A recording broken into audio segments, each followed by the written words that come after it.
Hi students, this is Mr. Yao. Today we are going to talk about 6.2, where we will officially get into the mathematical side of sequence, arithmetic sequence. We're going to start with a recursive formula. First, prior knowledge. In the last lesson, we have learned that each individual entry in the sequence is called a term, and each term has a position or counter called an index. The index is typically the number we plug into the formula, and today we are going to get into the more mathematical side of sequences. First, sequence notation. We typically use lowercase letters and subscripts. Subscripts means, like for example, we have x.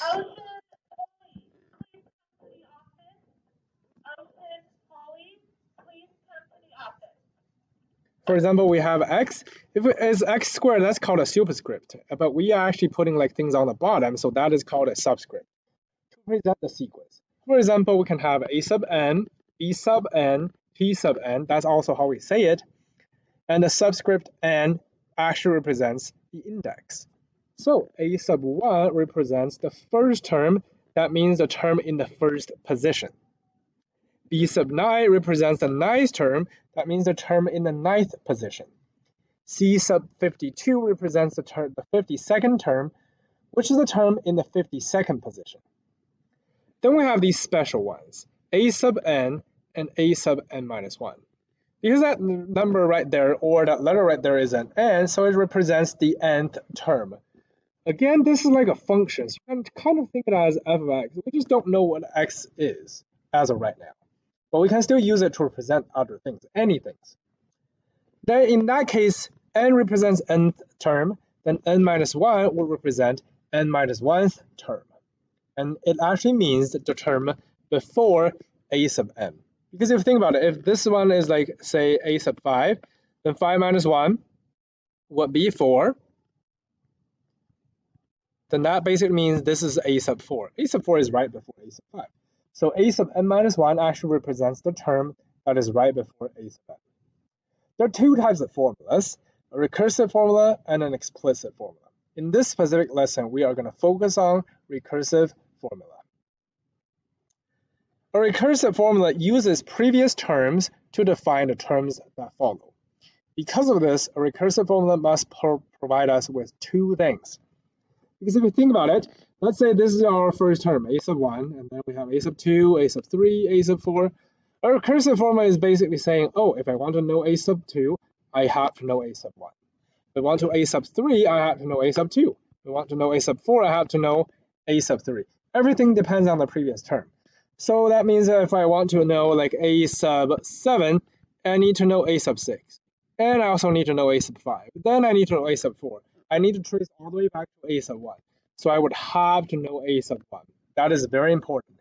A recursive formula has two parts. The first part is the first term. The second part is a formula to get from a term you know to the next term in the sequence.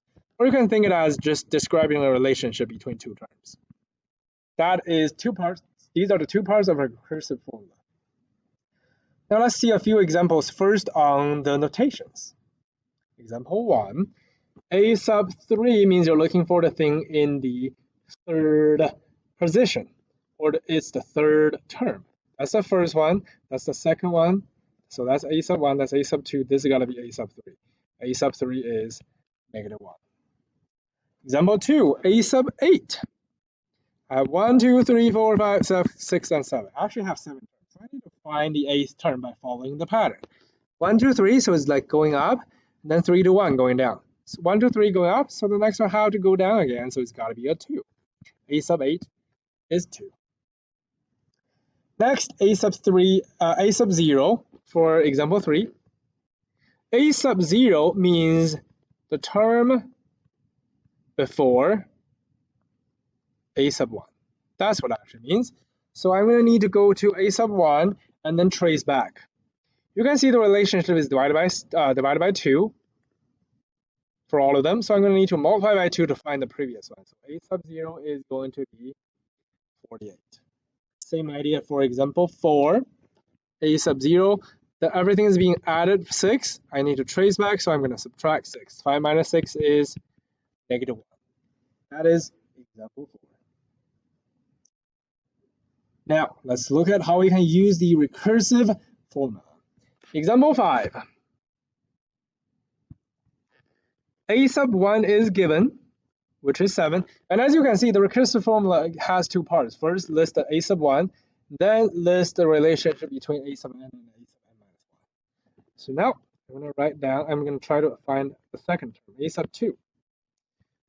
Here's something important that you need to understand. As soon as I write down A sub 2, I'm indicating the n is a 2. So I'm using the formula, but also at the same time, I'm indicating my n is a 2. So if I keep writing, I'm going to have 3 times A sub, again, n is 2, so it's A sub 2 minus 1, then plus 1 on the end.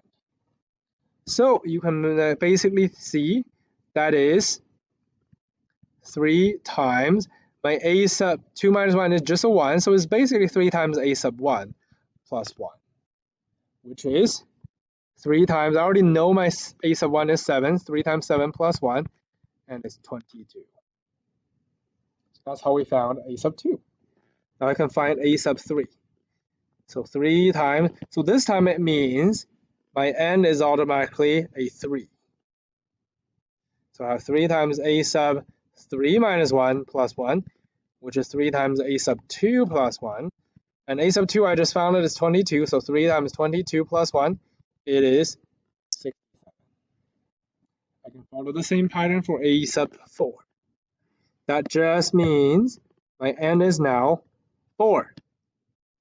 So A sub 4 would be 3 times A sub 4 minus 1, since my n is 4. That is going to be 3 times A sub 3, then plus 1, which is 3 times, I already found my A sub 3 right here, is 3 times 67, then plus 1, which is 202. So those are the first 4 terms. Now let's look at example 5. Same idea, A sub 1 is given, -4. A sub 2 is 2 times. So this portion, you don't have to write it every single time. I'm just using that to explain to you where did all the terms come from, and how come these are the things that we're going to use. But when you actually do every single question, you don't have to. You can just write it A sub 1 minus 3, which is 2 times -4. Since my A sub 1 is -4, minus 3. That is going to be -11. Keep on going. A sub 3 depends on A sub 2, so 2 times A sub 2 minus 3. 2 times -11 minus 3, which is -24. 25. Lastly, A sub 4, that is 2 times A sub 3 minus 3.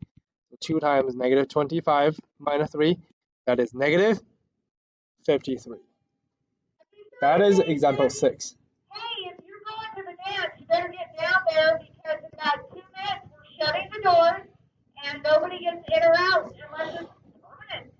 So if you want to leave the dance, you get one chance to leave, and then you are asked to go home. So if you're going to be there, be there. And have luck. It's a rockin' party. See you. Next, let's talk about arithmetic sequence. The first specific type of sequence we will learn is called arithmetic sequence. In an arithmetic sequence, we either add or subtract the same amount, same number, to get the next term. So for example, I have like say 1, and I can add 3, I got like 4, I add another 3, I got 7, add another 3, I got 10, and keep on going. Well, that's an arithmetic sequence. Or I can also do subtracting, doesn't have to be adding. I can have like a 2, I'm going to subtract 5, I got like -3, subtract another 5, got -8, subtract another 5, got like -13, and then it keep on going. That is also an arithmetic sequence. These two both are. However, here are some examples that are not arithmetic sequence. Let's say you have like 1, add 1, you got 2, but then you got 2, you got 4, and then you're going to add 3, you got 7, add 4, you got 11. Well, that is not an arithmetic sequence, because even though you're adding things, and it seems to be a pattern of things you're adding, they're not the same. That is not arithmetic.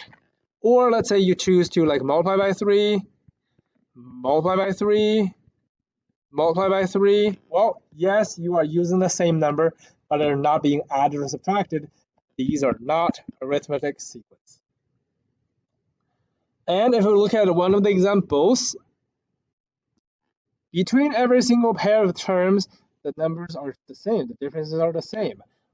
We call that the common difference, and we use letter D to represent. So based on the information and the recursive formula definition, here's the recursive formula for arithmetic sequence. Again, it has two parts. One, you have to decide what a sub 1 is, and then you can see is a sub n and a sub n minus 1. That is indicating it's a relationship between one term and its previous term. And clearly, that means the term we currently have is the previous term, add the common difference. This part, when you write the recursive formula for arithmetic sequence, it will never change, because it's always going to be that kind of relationship. The term you need is going to be the previous term, add the common difference. So now let's have a look at some examples. Example 7. I'm going to write the formula on the top again. A sub n equals a sub n minus 1 plus d. But first, you still need to identify the a sub 1, because again, this is part of the formula. Then the second part is a sub n equals a sub n minus 1. Well, this is my d. Last part is my d. It's a plus d, so it's plus negative 11, which is a minus 11.